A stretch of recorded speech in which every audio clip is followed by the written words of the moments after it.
Support करेंगे। बहुत सुंदर वातावरण हमारे बीच में। विश्व हिंदू परिषद, बजरंग दल, ओशिवरा जिला, आप सभी का आभार व्यक्त करते हैं। आज का एक सुंदर कार्यक्रम हमारा यहाँ पर संपन्न हुआ। समझाएंगे। धन्यवाद, बहुत बहुत धन्यवाद।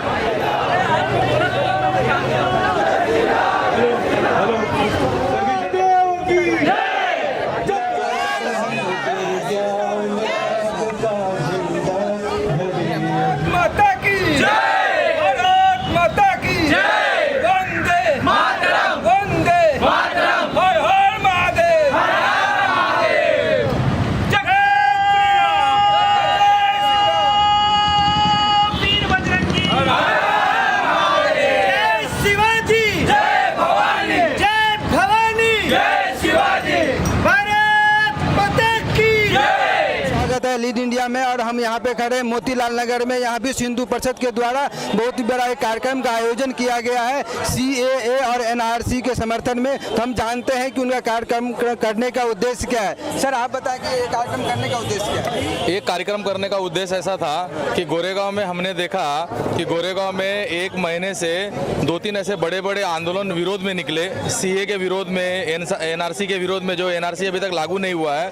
तो हमको ऐसा लगा कि जो यहाँ के जो नागरिक है, उस नागरिक को कुछ ऐसे असामाजिक तत्व है जो उनको भड़का के और उनको गलत इन्फॉर्मेशन, गलत जानकारी उनको दिया जा रहा है। तो हमको ऐसा लगा कि उनको जो सही जानकारी है लोगों तक पहुंचना चाहिए। उसके लिए एक कार्यक्रम करने का हमारा उद्देश्य था कि CAA के विषय में जो सही जानकारी है, जो ये कानून बना है, किसके लिए बना है, क्या है, उसके विषय में पूरी जानकारी उनको जाना चाहिए। तो ऐसे करके इसके लिए कार्यक्रम का आयोजन किया गया। और हम जानते हैं कि दूसरे लोग से भी। संदीप जी आप बताइए ये कार्यक्रम करने का उद्देश्य क्या है और जो देश में अगजनी फैला रहे हैं उसके बारे में क्या बोलेंगे। ये जो कार्यक्रम है, ये हम लोग जो है पूरे समाज को लेकर जो अपना सिटीजनशिप अमेंडमेंट एक्ट है, ये जो एक्ट है, ये जो इसमें जो अमेंडमेंट लाकर इस सरकार ने, जो केंद्र की सरकार ने जो पारित किया है, उसके बारे में जानकारी देने का हम लोगों ने एक छोटा सा प्रयत्न किया। ये कार्यक्रम जो था, या हमने देखा होगा कि गत बहुत से मीडिया जो है वो ये दिखाने में ज़्यादा प्रेरित है कि बहुत सा जो वर्ग है वो इस एक्ट के विरोध में है, पर ऐसा कुछ नहीं है। इस एक्ट के विरोध में वही है जो इस एक्ट को जानता ही नहीं है और जिसने ये एक्ट पढ़ा ही नहीं है। ये एक्ट अगर हम पढ़ेंगे तो इस एक्ट में शुरू से लेके अंत तक के पन्ने तक कहीं भी किसी की भी नागरिकता छीनने का कोई भी प्रावधान नहीं है।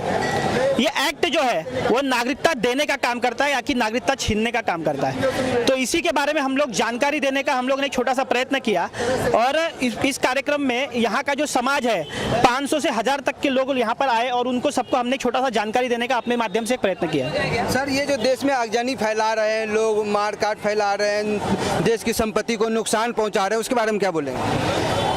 ये जो लोग कर रहे हैं ये उनकी अज्ञानता का ही एक बड़ा विषय है कि क्या है, जो केंद्र सरकार है उनके अगेंस्ट में कोई भी करप्शन का ऐसा विषय अभी तक सामने नहीं आया है। तो जो अपोजिशन है उसका जमीन ही हट गई है और उनको कोई मुद्दा ही नहीं बचा है। तो जो एक समाज है, पर्टिकुलर एक समाज है जिसको माइनॉरिटीज हम लोग हमारे देश में बोलते हैं, उनको बड़गला कर, उनको बिना समझाए कि ये CAA है क्या, और उनको एक साथ एकत्रित कर कर अपने देश में एक असामाजिक तत्वों के माध्यम से और अर्बन नक्सल जो है उनके द्वारा फंडिंग द्वारा इसको प्रेरित करके इस देश में एक असामाजिक तत्व फैलाने का एक विषय चल रहा है उनका।